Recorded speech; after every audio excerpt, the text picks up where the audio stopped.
അങ്ങനെ ഇന്ന് ഞങ്ങളുടെ തറവാട്ടിലെ മണ്ഡപ പൂജയാണ് കേട്ടോ. എല്ലാവരും എത്തിയിട്ടുണ്ട്. ഇതാണ് ഞങ്ങളുടെ തറവാട്. ഇതിൻ്റെ ബാക്കിലാണ് കേട്ടോ ഞങ്ങളുടെ മണ്ഡപം. ഈ വടക്കൻ മലബാർ സൈഡിലൊക്കെ ഇങ്ങനെ കുറേ നമുക്ക് കാണാൻ പറ്റും. ഞങ്ങളുടെ അവിടെ എല്ലാ വർഷവും കുംഭമാസത്തിലാട്ടോ പൂജ നടക്കല്. ഇവിടത്തെ കാരണവന്മാർക്കും കുടിയിരുത്തിയ ദൈവങ്ങൾക്കും വെച്ചു കൊടുക്കലാണ് കേട്ടോ ഈ ഒരു പൂജ. ഈ പൂജയുടെ പ്രത്യേകത എന്ന് പറഞ്ഞാൽ പൂജ കഴിഞ്ഞ് നമുക്ക് പ്രസാദമായിട്ട് കിട്ടുന്നത് നെയ്യപ്പാണ് കേട്ടോ. ഞങ്ങളുടെ വല്യമ്മമാരും ചെറിയമ്മമാരൊക്കെ വന്ന് വീട്ടിലുണ്ടാക്കൂട്ടോ നെയ്യപ്പം. എന്നാ കേട്ടോ, വെറും നെയ്യപ്പം മാത്രല്ല കോഴിക്കറി ഉണ്ടാവും കേട്ടോ. നാടൻ കോഴീനെ നമ്മൾ കുരുതി കൊടുക്കുക എന്ന് പറയും. അപ്പൊ രാത്രി പൂജ കഴിഞ്ഞാലാണ് നമുക്ക് ഈ നെയ്യപ്പവും ഇറച്ചിയും കിട്ടുക.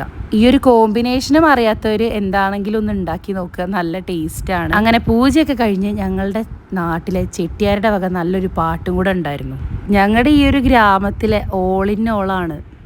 പറശ്ശേരി മുത്തപ്പൻ ദൈവത്തിനും കടലായി കിട്ടും ദൈവത്തിനും